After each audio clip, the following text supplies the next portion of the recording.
E aí, galera, tudo bem? Conforme o combinado, vamos fazer então uma resenha sobre Supressão, livro do Márcio Maranhão, cirurgião torácico formado pela Universidade Federal do Rio de Janeiro onde ele atuou durante muito tempo, sobretudo, o principal palco, cenário do Supressão no Hospital Souza Aguiar, referência de atendimento público no Rio de Janeiro. Já falando de atendimento público, né? Qual é a grande ideia, a sacada importante para nós, para aproveitar o sob pressão para as redações da URGS, do Enem e universidades no geral? E a análise da qualidade do SUS, ou seja, dos serviços públicos brasileiros que enfrentam uma enorme contradição entre uma demanda social absolutamente imprescindível, indispensável, obrigatória e a péssima gestão que o SUS, e também por extensão os demais serviços públicos no Brasil, educação, segurança, etc., acabam padecendo por conta das suas gestões governamentais. Então, a ideia de supressão é mostrar a vida real do médico e também as suas consequências para o paciente, qualidade dos hospitais, qualidade da formação e aí sucessivamente. Por que ler o supressão, então? Acabei de responder, correto? Porque no Brasil, ainda está importante, eu vou acrescentar nessa pergunta agora, por que dá tanto valor para essa questão dos serviços públicos? Porque, naturalmente, como tu deve imaginar, já muito dentro da mentalidade do SUS, a maioria da população brasileira, a imensa maioria, depende exclusivamente desses serviços públicos, que talvez nós possamos dizer na redação, enganosamente, porque eles são gratuitos. Não, eles não são gratuitos. Eles são frutos do pagamento dos impostos dessas mesmas populações. Para vocês terem uma ideia, hoje, em média, 25% da população brasileira tem algum tipo de saúde complementar. É o que acontece entre nós que estamos nesse diálogo aqui. A maioria dos meus alunos vai ter algum plano de saúde, né, sem nominalizar nenhum, para não fazer propaganda. Mas 75% da população brasileira depende exclusivamente, cara, eu estou me referindo a 150 milhões de pessoas.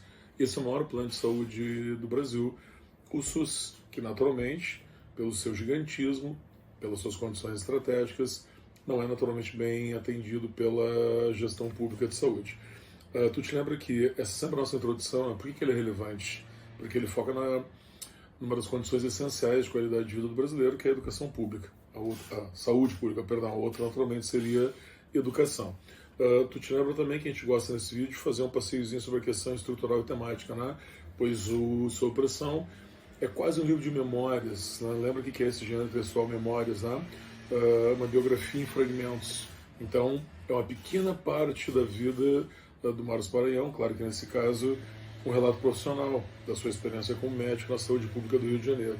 O ponto de vista é dele, mas sempre é interessante lembrar, o livro não foi diretamente escrito por ele, e sim foi um depoimento dado à jornalista Carla Monteiro, que transformou daí nessa narrativa. A linguagem do livro é absolutamente fácil, uma linguagem culta, bastante objetiva, que permite uma facílima leitura, provoca bastante interesse, porque o que dita realmente o ritmo da narrativa é o ritmo da realidade, do chocante cotidiano do médico do SUS no Rio de Janeiro. Os focos do Márcio serão principalmente SUS, e depois, num longo período de tempo, o atendimento nas ambulâncias do SAMU. Cara, imagina atender o SAMU nas comunidades mais pobres do Rio de Janeiro, e o Márcio teve uma experiência interessante quanto a isso aí. Agora, eu vou te colocar aqui alguns insights da narrativa, sobretudo em frases que demonstram as reações que o Márcio teve, as percepções que ele teve como médico de saúde. Vou fazer alguns comentários. Eu vou destacar duas, que no teu repertório, se está com um caderninho de repertório de redações do Enem, aí tu tem que ter, que são absolutamente geniais para as realidades, para todas as realidades de serviços públicos no Brasil. Logo no início, o Márcio usa uma citação do Marcílio Clear, médico gaúcho, sanitarista, profundo conhecedor também da realidade do SUS, que diz que médicos escrevem movidos pela angústia. Naturalmente, só existe literatura com conflito, tá? E o conflito do médico no atendimento do SUS, que é essa mistura de ansiedade da comprovação da sua capacitação, da sua formação, vai encontrar essa vontade de acertar, digamos assim, tá? Vai se deparar com a grande responsabilidade que o médico tem ali e muitas vezes com a indignação da falta de estrutura a que ele vai se deparar também nos hospitais públicos. Detalhe que eu não tinha comentado antes, né? O Scler também escreveu não ficção. Esse é o primeiro livro dessa série que a gente comenta que é não ficção. Então, talvez seja o livro mais acessível. Se tu gosta de ler, tá? Se quer uma coisa diferente assim, para conhecer o Brasil, eu acho que o relato do Sua Opressão é excelente. Esqueci de dizer também, esqueci tudo nesse vídeo aqui, né? Mas está super conveniente nesse momento, que eu acho que é super importante, seja o livro, seja a série, porque ela te dá uma realidade bem diferente daquilo que a gente gostaria que ela fosse. Para quem, como talvez muitos dos que me assistem aqui curtem seriados médicos tipo Grey's Anatomy ou House, é evidente que a realidade brasileira é muito diferente dessa retratada nos Estados Unidos, onde tu vê dificuldades que são bastante ligadas à doença. E aqui no Brasil a doença é apenas um dos pontos, e muitas vezes a doença não é o problema principal, o problema é o papel do Estado ali. Há uma outra situação interessante, uma outra situação espetacular do Márcio, que é assim, ó, que na sua formação médica, o médico aprende a se distanciar da representação idealista e humanista da profissão. Tipo, tem uma formação que é técnica e que dificilmente ao longo de 6 anos, claro que há faculdades que fazem isso, mas dificilmente ao longo de 6 anos essa relação ela é reatada, em que a pessoa vê o paciente, não a doença. Okay? Pensem que no vocabulário médico, muitas vezes a pessoa, eu que sou casado com uma médica, ouço isso todo dia, que eu tenho um apêndice para operar, eu tenho uma barriga para abrir, e não uma pessoa para ser operada. É claro que isso pode ser apenas uma questão do costume do vocabulário, mas também reflete esse afastamento, também reflete o foco na doença e não no paciente. É claro que isso também se tu estivesse fazendo uma redação não Enem, mas uma redação tipo URGS, um pouco mais elaborada, num processo de contraste de realidades. É claro que isso é muito importante também para tu suportar essa situação, porque se tu vire sempre o drama humano do SUS, isso vai ser muito ruim para ti. Agora, essa sim frase do Márcio agora, tu deve anotar, porque ela é absolutamente genial no que diz respeito a explicar os problemas dos serviços públicos do Brasil. O Márcio, em determinado momento, diz que o Brasil faz política na saúde e não política de saúde. A frase exatamente tu está vendo aqui na legenda, o Brasil faz política na saúde em oposição à política de saúde, ou seja, faz política de governo em vez de política de Estado. Isso para mim já eleva a qualidade, essa noção, eleva a qualidade de Sob Pressão a livro top. O que isso quer dizer? Naturalmente a saúde tem um orçamento enorme, uma visibilidade enorme. Fazer uma campanha de vacinação pode significar para um prefeito, para o governador, uma reeleição, mas não necessariamente a solução de problemas que as referidas populações vão ter. Então, tu entra na saúde com soluções que às vezes são paliativas, correto? Mas não definitivas, e isso faz com que o problema se perpetue.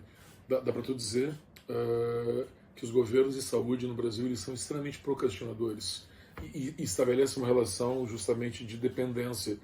Tu precisa de alguém para resolver esse problema que é extremamente premente, urgente agora, mas se eu solucioná-lo, não tenho diálogo com a comunidade. Essa é a relação de dependência. Por isso que política de governo, que é temporário, que vai ser substituído, e não política de Estado, que seria daí a postura constitucional e permanente. Num outro momento, mudando bastante o assunto agora, mas que te interessa, tu que é vestibular de medicina, ele diz que nos Estados Unidos os estudantes de medicina demoram para colocar a mão no paciente. Se vocês têm irmãos, pais, parentes mais velhos que já fizeram um fellow nos Estados Unidos e no Canadá, isso é completamente verdadeiro, né? Dificilmente tu vai ver um residente. Residente, eu não estou me referindo ao estudante de graduação. Residente operando diretamente alguém. O residente vai ali para observar e aprender, depois vai operar um boneco. A formação no Brasil, continuando a frase dele que tu vê aqui embaixo, ele é mais teórica. A formação nos Estados Unidos é mais teórica. Aqui a gente aprende no susto, claro, porque aqui os caras são mão de obra barata. Quem vai estar atendendo predominantemente, inclusive durante a graduação tem gente que já faz plantão. Quem vai estar fazendo esse atendimento primário do SUS, a mão de obra barata, Eu não vou dizer que ela é desqualificada, mas ela é talvez profissionalmente, no quesito maturidade, ela é desqualificada. O atendimento humano ela é desqualificada. Quem vai estar fazendo esse atendimento é o residente, que vai ganhar, você sabe, uma bolsa de R$ 3.000 para encarar de peito aberto responsabilidades de gente grande. O Márcio diz num outro insight completamente diferente, que é mais difícil do que ser um bom cirurgião, é você formar um bom cirurgião. O que questiona bastante a qualidade dos novos cursos de medicina. Ele faz uma análise interessante sobre como essa formação ela aumentou no Brasil. No caso das escolas que eu trabalho, que nós estamos há 30 anos acompanhando isso, desde que nós começamos, pasmem vocês, o número de faculdades de medicina mais que dobrou no Brasil, eu acho inclusive que triplicou. E naturalmente tu não consegue fazer uma formação técnica qualificada e delicada como essa com a mesma qualidade quando tu aumenta de uma forma exponencial. Esses caras todos, eles também vão passar pelo SUS, também vão fazer os atendimentos comprometedores e também vão fazer esse círculo vicioso de qualidade, de percepção de qualidade ser péssimo. Sem contar a questão ética, né? Porque essas pessoas que são atendidas pelo SUS pagaram imposto para estar ali. Alguém poderia dizer, mas elas pagam muito pouco, elas ganham o salário mínimo, mas elas pagam o que elas podem pagar e que faz uma enorme diferença para elas, né? Ele também diz, e aí tu vê como é duro assim essa questão como é dura essa questão da qualidade do médico ou do profissional de saúde pública. Ele diz em determinado momento que o sofrimento do outro é contagioso.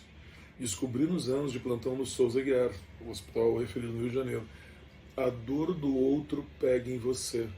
Isso pode ser consciente ou inconsciente, mas é por isso que a maioria dos que me assistem aqui, dificilmente tu planejou, tu almeja, tu quer muito, é o teu sonho de vida e assim que tu tiver no futuro, trabalhar no SUS, trabalhar com serviços públicos, porque tu sabe que eles são problemáticos e o retorno financeiro é menor. Mas o inconsciente mesmo é que o ambiente ele realmente te contagia, né? Essa dura opção de trabalhar no serviço público, né? E aí mais um item de desqualificação.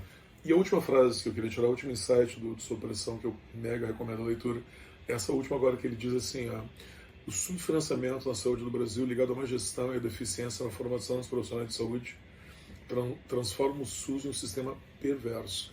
Tu vê que assim, subfinanciamento é que naturalmente o governo dá menos do que o SUS precisa. E além de dar menos, ainda faz uma gestão de péssima qualidade, o que naturalmente vai trazer ou profissionais menos qualificados, ou profissionais mais qualificados trabalhando em péssimas condições. Então é tudo para dar errado, correto? E por isso que o sistema é perverso. Não por ele, mas porque ele realmente atende os brasileiros, é um direito constitucional, é o que está na Constituição.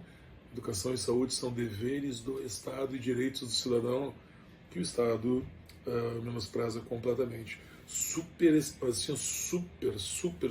perfeita a referência de sua pressão, e qualquer uma dessas 10 frases, sobretudo essas duas que eu assinalei, a anterior e a última agora, perfeitas para a redação.